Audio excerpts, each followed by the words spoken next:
Welcome to a day at the Motorist.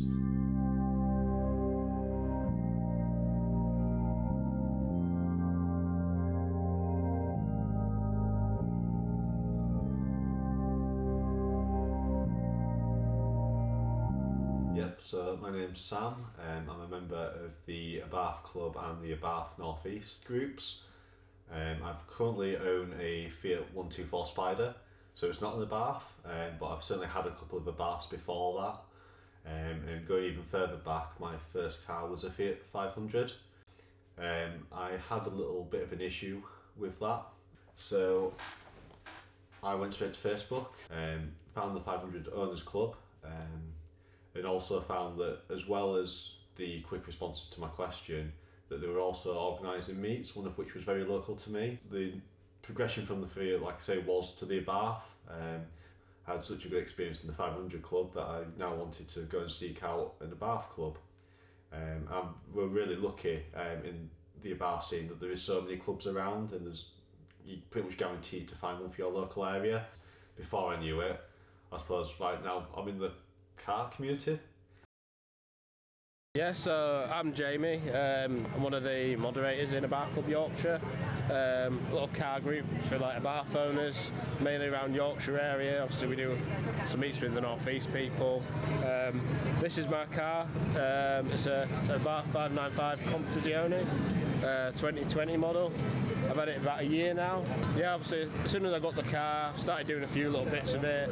I'm quite like ambitious, like the things I want to do, like modifications. Nothing too crazy, I want to keep it sort of OEM. But obviously when people look at my car they say, oh, there's no way that's standard, and obviously I've done a fair few bits under the bonnet, as you can see.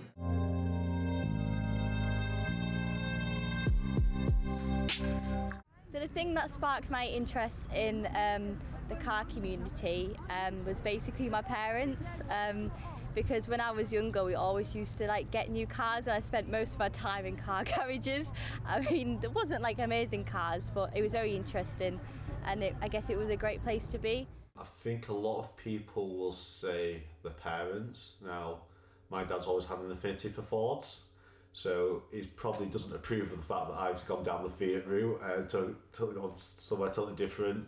I think everyone's a lot of people's perception of them, if they're not familiar with Italian cars, think that they're all good looking but notoriously unreliable. Yes, I've had a couple of issues over the years, but certainly my first car, after solving the small oil leak issue, I ran faultlessly. I did many thousands of happy miles with that car, never had a problem. I've currently got an Abarth 595 Turismo. I think my most favourite modification is definitely my wheels. I've not lowered it or anything because I'm just kind of new to the community. I've only been in it about a year, but definitely my wheels, they're the JR30, and again I've had my calipers painted and things, so I think they look quite good. But apart from that, I've not done any engine modifications. It's mostly just been how the car looks cosmetically.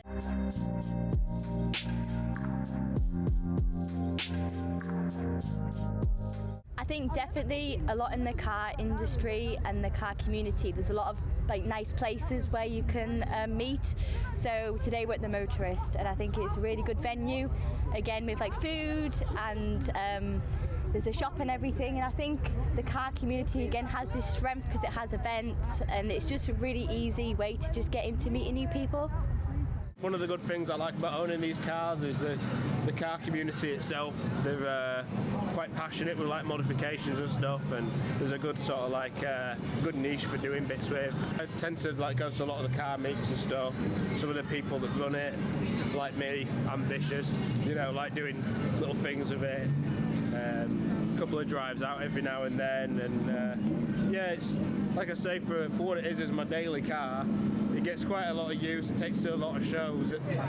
The group's sort of, it's very social, very inviting for new members and stuff. I definitely, obviously, as myself, I used to be into bikes, so coming from racing motorbikes, I used to have little purpose-built race bikes. They get one of these little things, and it's not quite the same, but the little lightweight car that you can just throw around corners, it's a perfect match for me, really. I never really fancied anything else. my first club meet with the Abarth Club North East was at an airfield up in the North East near the Nissan factory. I got to meet quite a few members there as well, and again I was sort of made to feel part of that pretty much instantly. Definitely I'd say to think about it, because when I first got into the community, I thought I wanted to do my car all Italian, so I spent money on the grill clips and everything, and then I changed my mind within a second. So I'd definitely say to think about it and maybe come up with a plan as well, because it is fun doing it and you don't want to rush it. So I'd definitely say maybe think about what you want to do, and I guess try to make it a little bit different. My first friend was David Burns. So I obviously had an Instagram account and he kept liking my Instagram post, and I was like, who is this? And then when I attended my first Abarth North East meet, I didn't realise when I first joined Abarth North East that it was actually a group where you met up.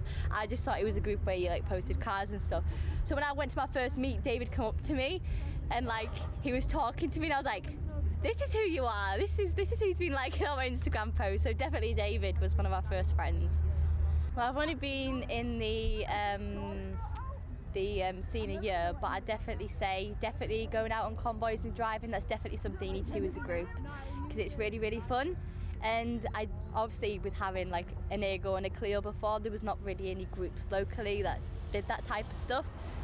So definitely in the Abarth scene, it's really fun to even meet people with the same car, be able to drive, and the looks you get are amazing as well, especially when you're going through towns and things.